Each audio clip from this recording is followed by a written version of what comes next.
내가 가지고 있는 나라면 진짜 공매도 할 거냐. 한번 그것도 한번 고민해 보시는 것도 좋은 좀 방법이 될 것 같아요. 이 기업들이 만약에 코스피로 당장 옮겨가잖아요. 그러면 공매도 영향을 안 받죠. 진입장벽이 낮은 산업들 있잖아요.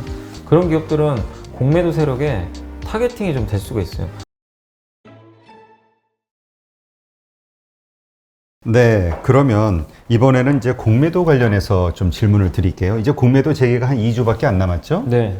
이제 많은 분들이 이것 때문에 지금 고민을 많이 하고 있어요. 이게 정말 폭락하는 사태, 그러니까 하락하는 뭐 이런 상황이 벌어지지 않을까? 어떻게 보세요? 그래서 이제 많은 분들이 너무 이제 그 공매도에 대한 이제 막연하게 너무 좀 두려움들을 갖고 계신 것 같아요. 이제 워낙 또 당하신 분들도 사실 계시죠. 공매도 때문에 뭐 피해를 보신 분도 계시다 보니까 또 그런 것들이 이제 기사에 많이 나오기도 했고, 그래서 개인 투자분들 특히 이제 초보 투자분들은 무조건 공매도 하면 이제 공포심을 좀 갖고 계시는 것 같고 되게 좀 어려워들 하시는 것 같긴 한데, 저는 너무 좀 그렇게 생각하실 필요는 좀 없다라고 좀 보고 있고요. 공매도가 어쨌든 방향성을 결정하는 인자는 절대 아니거든요. 그러니까 단기적으로 수급에 좀 약간의 악영향을 줄 수는 있다 하더라도 공매도 자체가 뭐 증시가 올라가는 거를 아예 막아가지고, 그러니까 지수가 여기서 지금 3,200인데 3,400, 500 갈 거를 못하게 해서 뭐 3,000을 깨게 만든다거나 그럴 가능성은 없다고 봅니다. 그 증시의 방향을 결정하는 거는 여러 가지 사실 있어요. 뭐 금리도 있고 기업들의 뭐 이익도 있을 거고 투자자들의 심리인데, 이게 공매도는 약간 수급적인 부분에 영향을 좀 주는 요소인데 수급 주체가 되게 다양하잖아요. 공매도만 그렇죠. 하는 세력만 있는 게 아니라 뭐 외국인들도 그러니까 매수를 하는 외국인 투자도 굉장히 많고 한데 공매도는 그 중에 일부거든요.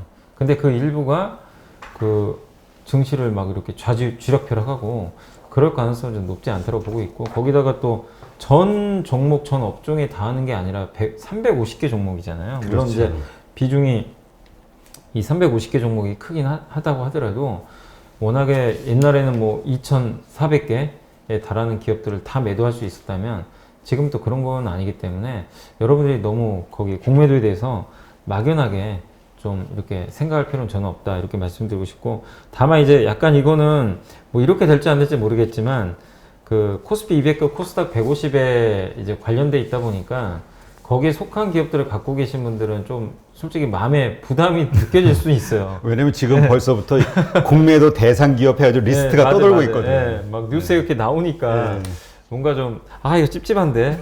차라리 코스피 200 아니었으면 이럴 수도 있을 것 같긴 한데, 너무 그거에 대해서 스트레스 받을 필요는 없을 것 같고, 결국에 기업 뭐 자체가 문제 없으면 저는 공매도의 이 어떤 리스크를 뚫고 올라갈 수 있다고 좀 보고 있고, 물론 이제 이번에 그 코스피 200하고 코스닥 150이 6월달 선물 옵션 동시 만기일 날 또 결정이 되거든요. 네. 그날 이제 새롭게 편입되고 편출되는 기업들이 있는데 이럴 수는 있을 것 같아요. 그러니까 시장이 옛날 같으면 코스피 200에 편입되면 무조건 호재니까 주가 그렇죠. 올라가고 탈락하면 악재잖아요.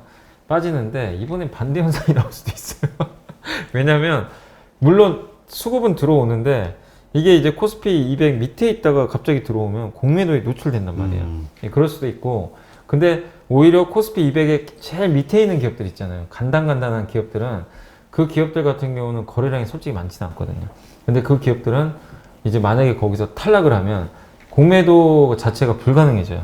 오히려 수급 면에서는 그런 또 부분도 좀 나올 수 있기 때문에 그건 한번 체크를 해보시면 좀 좋을 것 같습니다. 어쨌든 전체 시장으로 봤을 때 공매도가 증시의 방향을 결정한 적은 저는 단 한 번도 없다고 보고 있고, 옛날에도 그때 이제 9년도에 그러니까 그 미국이 그때 금이 터지고 나서 공매도가 금지됐다가 한번 다시 이제 해제된 적이 있는데, 그때는 증시가 당시에 풀렸을 때는 오히려 올라간 적도 있어요. 올라간 적도 있고, 2011년도인가요? 미국의 뭐 신용등급 강등 사태 때 한번 또 공매도 금지된 적이 있었는데, 그때 이후로 다시 풀렸을 때 그때는 또 빠졌어요.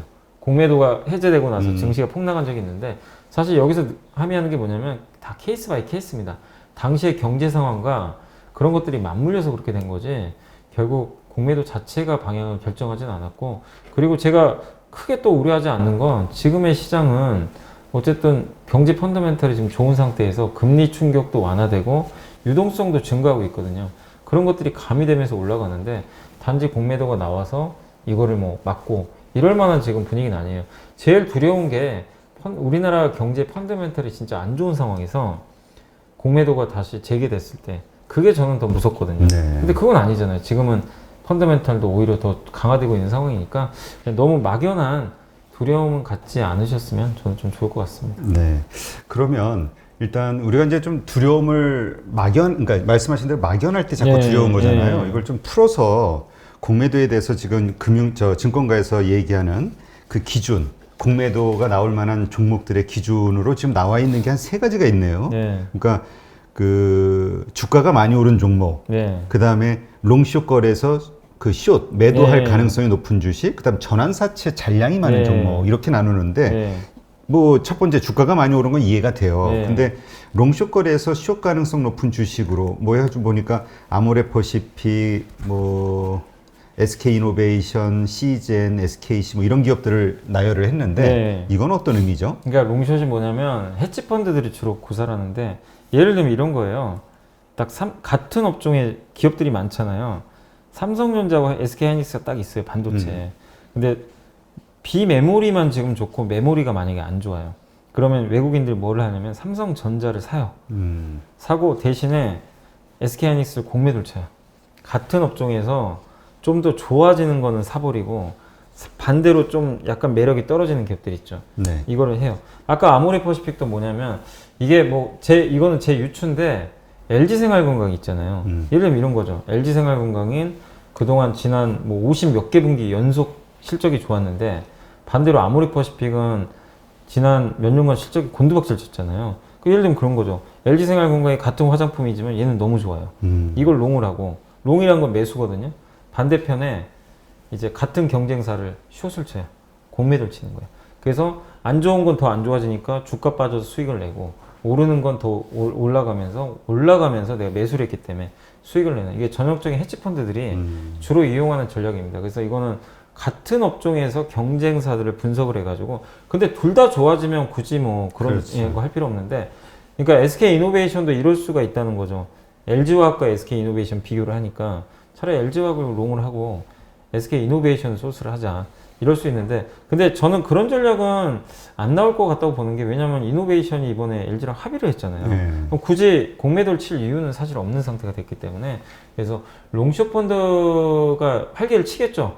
분명히 이제 다시 활동을 재개할 텐데 거기서 업종 내에서 좋은 거와 안 좋은 거 진 거에 좀 이런 좀 그 간격 차이가 날 수 있다는 거는 여러분들이 한번 좀 생각을 해보시면 일단 좀 좋을 것 같고 두 번째가 이제 전환사채인데 전환사채 같은 경우는 이제 이것도 공매도를 많이 할 수 있다라고 좀 하더라고요. 왜냐면은 이 전환사채를 보통 보면 지금 주가가 10,000원인데 10,000원짜리에 거래가 좀 되잖아요. 네.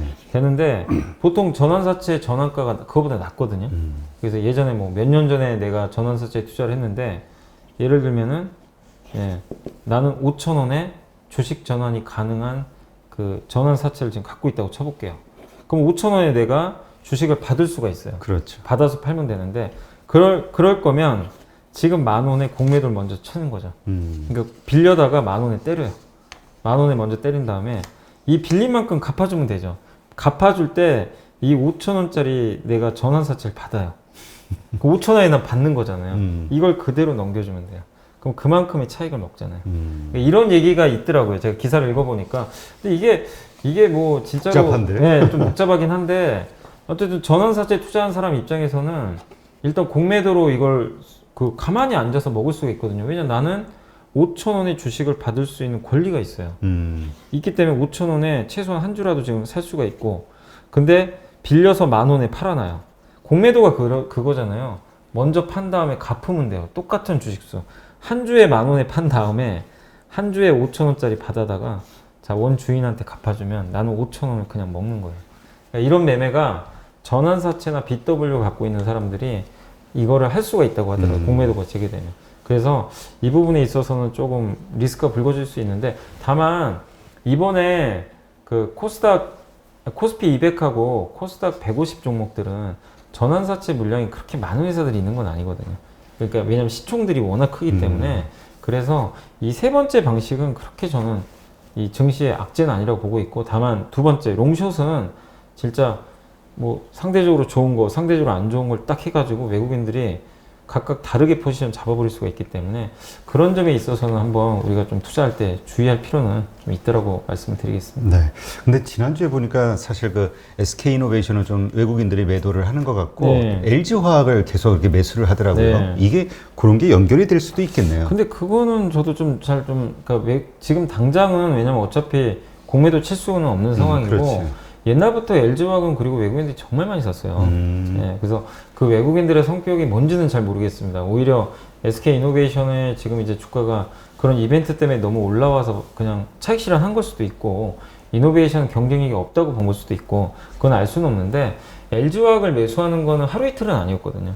작년에 그 물적 분할 이슈 생기고 주가 이렇게 급락했을 때 엄청 샀어요. 그때도 많이 샀고 하기 때문에 꼭 이노베이션이 나빠서라기보다 그러니까 이노베이션이 안 좋으니까 얘를 팔고 LG화학을 샀다 그거보다도 LG화학은 원래부터 사고 있었고 SK이노베이션이 좀 차익 실현을 좀 한 거 아닌가 좀 그렇게 예상을 하고 있습니다. 네.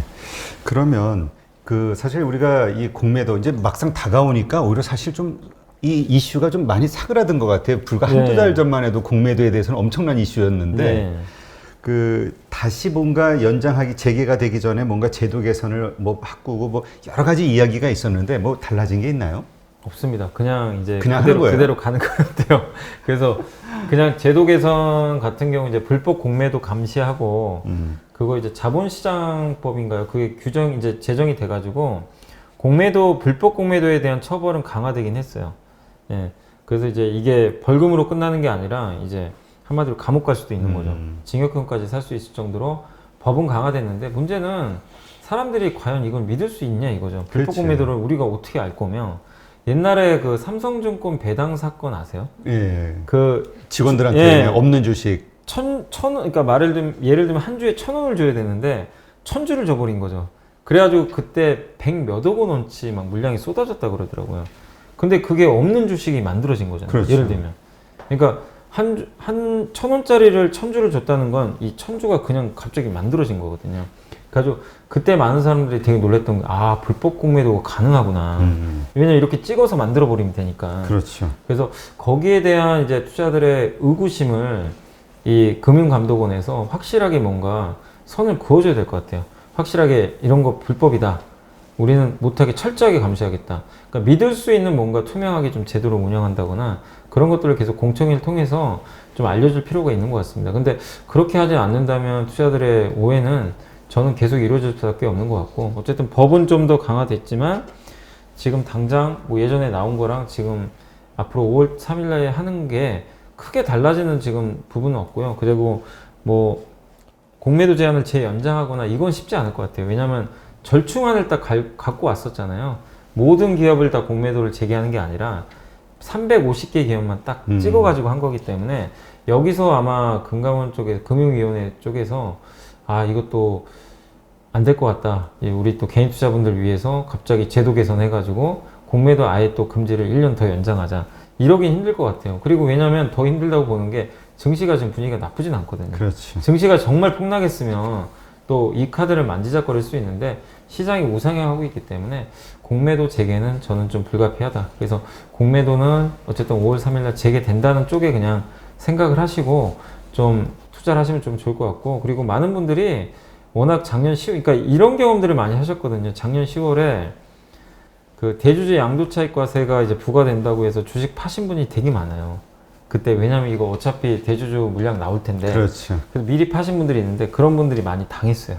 당시에 왜냐면 정부에서 결국 다시 10억으로 올려가지고 주가가 엄청나게 올라갔거든요. 그렇죠. 그래서 많은 분들이 학습 효과가 있다 보니까 아 이거 악재는 악재지만 우리가 생각했을 때 좀 심리적인 악재는 맞지만 이런 것 때문에 내가 주식 비중을 줄여봐야 나만 손해다. 예. 다시 잡을 타이밍을 잡기도 되게 어려워요. 사실상. 그래서 투자분들이 공매도 재개에 대해서 우려는 하고 있지만 실제로 그것 때문에 주식을 막 던지고 불안해하거나 그런 것 같지는 않은 것 같습니다. 네. 근데 이러한 그 우려 어쨌든 뒤에 고민하는 분들은 또 많이 있는 것 네. 같아요. 그러다 보니까 뭐 기업에서도 뭔가 시젠, MC넥스, PI 첨단 소재 뭐 이런 것들은 코스닥을 떠나서 코스피로 이전을 할까를 뭐 검토한다 이런 뉴스들이 나오는데 이런 것들이 뭐 크게 도움이 될까요? 저는 아니 물론 이제 코스닥 150 기업들이니까 이 기업들이 만약에 코스피로 당장 옮겨가잖아요. 그러면 공매도 영향을 안 받죠. 코스피 200이 안 되니까. 근데 이 기업들 중에 뭐 시젠 같은 기업들은 코스피 200에 편입될 가능성도 있어요. 시총이 워낙 크기 시총이 때문에. 높아서. 예. 그리고 다들 시총이 작은 기업들은 아니거든요. 나중에 코스피 200에 언제든지 편입이 될 수도 있는 기업들이니까 그 효과는 좀 단기적일 수밖에 없다. 그리고 저는 솔직히 좀 안타까운 게 뭐 시젠도 MC넥스도 PI처럼 뭐 그건 CEO나 대주주나 이사회가 결정할 문제긴 한데 지금 가뜩이나 지금 코스닥이 1000포인트 넘었잖아요. 분위기도 좋은데 이런 대표 기업들이 자꾸 옮겨가는 거는 코스닥의 대표성이 없어져 버리거든요. 그렇죠. 예. 그럼 코스닥은 실제 그냥 껍데기밖에 없는 거예요. 이 시장이 존재할 이유가 없어요. 정부에서도 원하는 건 비상장 벤처 기업들이 적극적으로 뭐 투자도 받고 일을 잘해가지고 벤처펀드도 그래서 활성화하잖아요. 그래서 코스닥이 약간 마중물 역할을 해주길 바래요. 비상장 기업 중에서 똘똘한 기업들이 상장을 해서 돈을 벌고 그러면은 벤처 기업이 활성화 되거든요. 근데 이게 이런 좋은 기업들이 그냥 무조건 다 이제 상장하고 덩치 커지면요. 코스피로 옮겨가요. 그럼 코스닥은 점점 쪼그라들어요. 그러니까 이게 지수는 올라갈 수 있어도 시가총액이 점점 줄고 그리고 한 가지 더 저는 우려되는 게 이건 뭐 어쨌든 결정된 거니까 사실은 이제 합병하기로 했잖아요. 셀트리온하고 셀트리온 헬스케어 제약이 분명히 서정진 회장이 얘기로는 올해 합병한다고 그랬거든요. 그러면 이 기업들이 코스피로 또 옮겨가야 돼요. 그렇죠. 지수가 맞아야만 이 합병이 가능하거든요. 그러면 지금 시총 큰 거 하나가 또 없어집니다. 여기에 시총 2등짜리 시젠마저 없어져요. 그럼 도대체 코스닥은 뭘 보고 해야 되는 거죠? 그러니까 그러면 코스닥은 변동성이 점점 커져요. 더. 아주 작은 기업들 이제 가지고만 지수 산출해야 되니까 그래서 저는 너무 공매도 때문에 이렇게 코스피 이전하는 거는 절대 저는 바람직하지 않다라고 좀 생각을 하고 있습니다. 네. 궁금한 것도 모르는 것도 많은 주린이 여러분, 생각보다 쉬운 주식 투자 저와 함께 해보시겠습니까? 이베스트 마이넷에서 프라임 서비스를 신청하시면 온라인 방송으로 저희 연불리와 함께 하실 수 있습니다.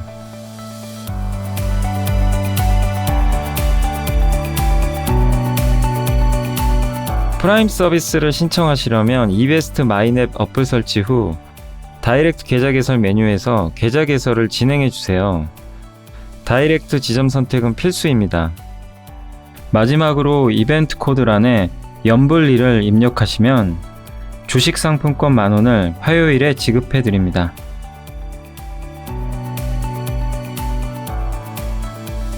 궁금하신 사항은 02-3779-8880으로 연락 주세요. 제가 여러분의 성공 투자를 끝까지 응원해 드리겠습니다.